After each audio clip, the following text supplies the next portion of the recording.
The morning I received the email from the management department, I sat frozen for a moment, reading and rereading the words on my screen. You will accompany Mr. Daniel on the upcoming client trip to Hillsworth for the quarterly presentation. My fingers trembled slightly. Mr. Daniel, my boss, was known for his calm authority, his precision, and his ability to turn even the most chaotic project into success. To many he was intimidating, to me, he was a figure I admired deeply. It wasn't attraction, at least not in the ordinary sense. It was something softer, more profound, a respect born from the way he carried himself, from the kindness hidden beneath his stern exterior. As I packed my bags that evening, I felt a quiet nervousness settle in my chest. I wasn't sure what awaited me on that trip, but a small voice inside whispered that something in my life was about to change forever. The morning of our departure was cool and misty. The office car waited outside, engine humming softly. Daniel greeted me with his usual polite nod, his sharp blue eyes softened by the faint glow of dawn. I settled into the seat beside him, holding my files tightly on my lap. For the first half hour, silence filled the air. The only sounds were the steady rhythm of the tires and the soft hum of the radio. Then, almost unexpectedly, he spoke. You've been handling the new project quite well, he said, his voice calm yet warm. You remind me of myself when I first started. I smiled nervously, thanking him. The conversation flowed easily after that, about work, travel, books, and small things that somehow made the long highway feel shorter.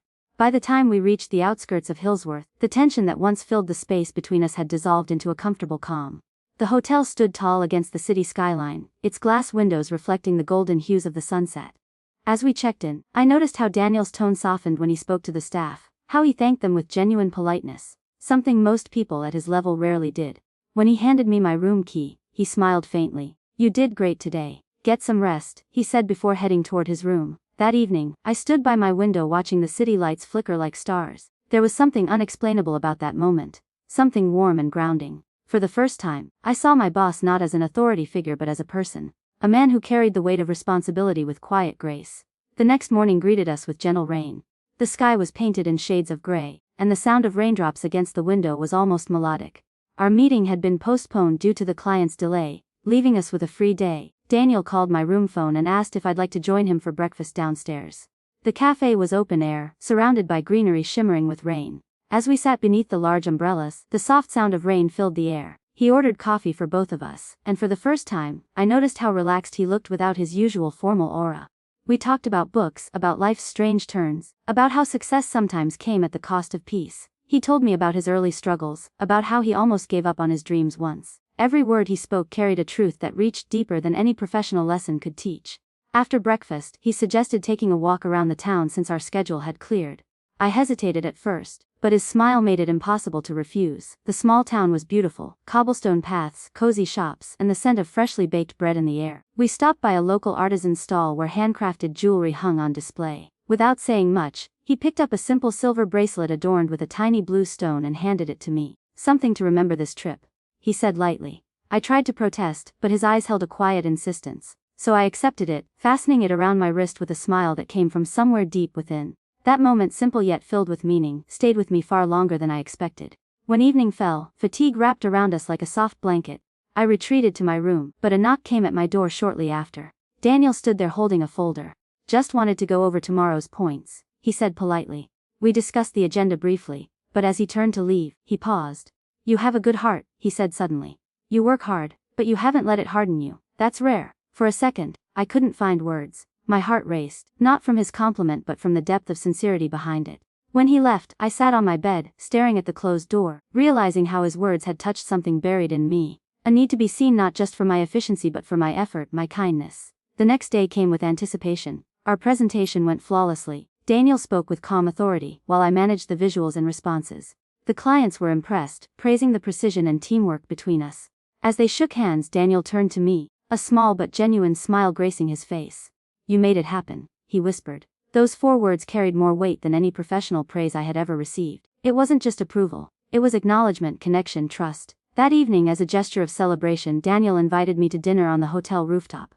The night sky was clear, and the city below glowed like a sea of stars. The quiet wind carried the faint scent of jasmine from the rooftop garden. Over dinner, we talked. Not as boss and employee but as 2 people who had begun to understand each other beyond the boundaries of titles. He told me how his life had been a series of long roads, how success had cost him his peace for years. I listened, realizing that behind his composed exterior was a man who had carried solitude for too long. That night, I saw not the perfection others admired, but the humanity he kept hidden. As the trip drew to an end, a strange ache filled my heart. I didn't want it to end, though I knew it must. When morning came, Daniel helped me load my luggage into the car. As we stood beside it, he said softly, "You've been more than an employee on this trip. You reminded me of what I'd forgotten, to feel human again." My throat tightened. All I could manage was a soft smile in return. Sometimes words only dilute what the heart already understands. The drive back was peaceful. The highway stretched endlessly beneath a rising sun, and Daniel played soft instrumental music through the car speakers. Neither of us spoke much, but it wasn't silence born of distance. It was silence filled with understanding. I looked out the window, watching the world blur by, and thought about how life sometimes brings unexpected moments that redefine who we are. When we returned to the office, the rhythm of routine resumed quickly. Emails, deadlines, calls. But between Daniel and me, something subtle had shifted. Every time our eyes met across the room, there was an unspoken recognition. A memory of shared rain laughter, and quiet moments that couldn't be replaced. We never mentioned it again, but it lingered, like the warmth of sunlight after a long storm. Weeks passed, and I noticed how Daniel began including me more in key meetings, how he valued my input and trusted my decisions. It wasn't favoritism, it was mentorship built on genuine respect. I grew professionally, and with that growth came a quiet gratitude toward the man who had unknowingly helped me discover my strength. He became a constant in my journey, not because he had to be, but because he chose to be. One evening, as I was about to leave, Daniel approached my desk. "There's another trip next month," he said with a faint smile. "I'd like you to join." My heart skipped, but I simply nodded, keeping my voice steady. "Of course, sir." He paused, then added, "I trust no one else for this one." Those words, simple yet powerful, echoed in my heart long after he walked away. That night as I stood beneath the city lights, I realized something profound. Love isn't always loud or demanding. Sometimes it grows quietly, through gestures, through respect, through silent understanding. I wasn't waiting for him to confess anything, and I didn't need to. What mattered was the connection, the kind of bond that exists without definition yet changes everything it touches.